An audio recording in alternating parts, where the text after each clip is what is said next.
El periodo de unitarios y federales fue una confrontación de ideas entre la autonomía provincial, es decir, los federales, y el centralismo de Buenos Aires, los unitarios. Empezamos con Rivadavia, ministro de gobierno de Martín Rodríguez. Bernardino Rivadavia fue muy afín a los capitales extranjeros, con una política económica centralista.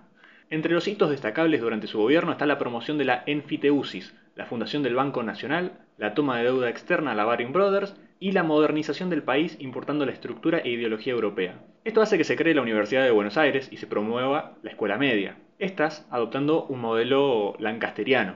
El sistema educativo era un modelo napoleónico, es decir, lo más importante era la universidad.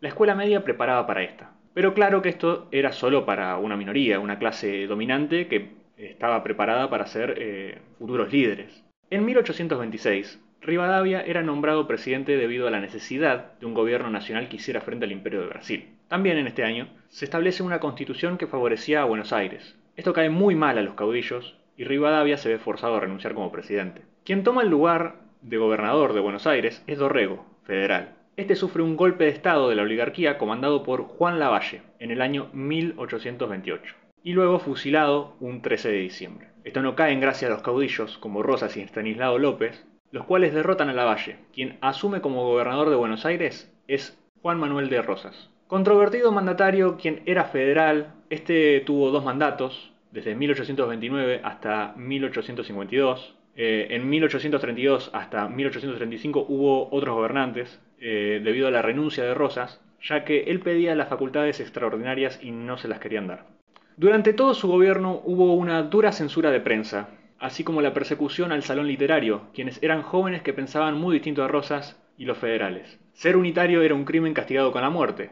En 1835 se establece la divisa Punzó, una banda roja que te identificaba como federal. En cuanto a lo educativo, Rosas tenía una idea muy colonial, donde la iglesia debía hacerse cargo de la educación. Llevó a cabo una desestructuración del sistema de educación público, haciendo que los padres paguen por la educación. Si la escuela no podía mantenerse con eso, entonces esta era clausurada. Rosas se encargó de la defensa de la nación durante la Vuelta de Obligado en 1845, cuando una escuadra anglo-francesa pretendía obtener la libre navegación para establecer el libre comercio en el río Paraná, que previamente había estado bloqueando el río de la Plata y los puertos. También sancionó leyes, como la Ley de Aduanas en 1835, que establecía aranceles a la importación e incluso la prohibición de ciertos productos, con el fin de cuidar y promover la economía y la producción interna, es decir, proteccionismo económico. Finalmente, Rosas es forzado al exilio a Inglaterra en la batalla de Caseros en 1852, luego del pronunciamiento de Urquiza en 1851, donde éste le aceptaba la renuncia a Rosas, que años anteriores también la presentaba, pero esta no era aceptada. Urquiza,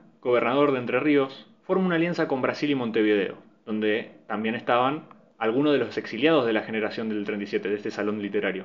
Luego de su victoria, Urquiza es nombrado como director provisorio de la Confederación. Luego, en el año siguiente, se sancionaba la Constitución Nacional, la cual todas las provincias aceptaban menos una, Buenos Aires, separándose de la Confederación, dando lugar en 1859 a la batalla de Cepeda, cuando las provincias le exigen a Urquiza que se debía reincorporar a Buenos Aires. Al mando de las fuerzas de Buenos Aires estaba Mitre. Este pierde y Buenos Aires debe reincorporarse a regañadientes, pero este no fue el final, ya que años más tarde, en 1861, se da otra batalla, la batalla de Pavón, donde nuevamente Mitre con las fuerzas de Buenos Aires pierde la batalla, pero sorpresivamente Urquiza retira sus tropas y se rinde. Durante la época de Urquiza se extendió el sistema educativo y se pensó en una educación estatal.